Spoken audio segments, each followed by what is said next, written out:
para lang sa'yo. Nandito ako, umiibig sa'yo, kahit na nadurugo ang puso.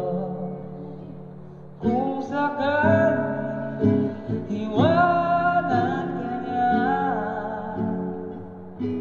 huwag ka mag-alala, may nagmamahal sa'yo. Nandito ako. Tignan mo, Bes, oh. Tumitingin sa'yo si Kai. Sumusulyap. Feel namin ni Gian may feeling sa'yo yan. Ano ba kayo? Wala Bantay nga sa kanya yung best friend niya. Ngayon ako nais Uy, yan ka naman. Tinitigan-tigan mo na naman si Rhea. Hindi Bakit? Saras ka? Ako? Hindi By the way, nakapag-review ka na ba? Para sa exam natin? Di pa nga Pakopya ako.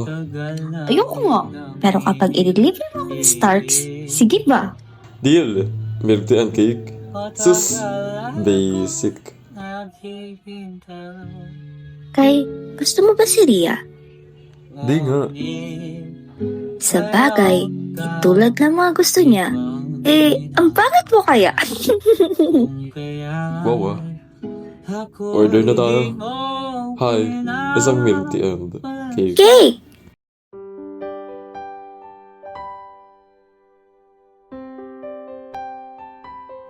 Nandito ka pala, Pandak. Ha. Nakakatawa. By the way, Happy New Year! Happy New Year. Alam mo, Anya. Ano yun, Kai?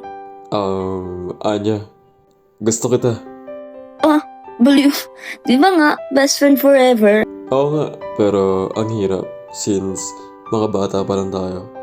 Kai, alam mo naman na hindi pwede. Mahirap. Oo, pero wag na natin madalin lahat ng bagay. Gusto rin kita.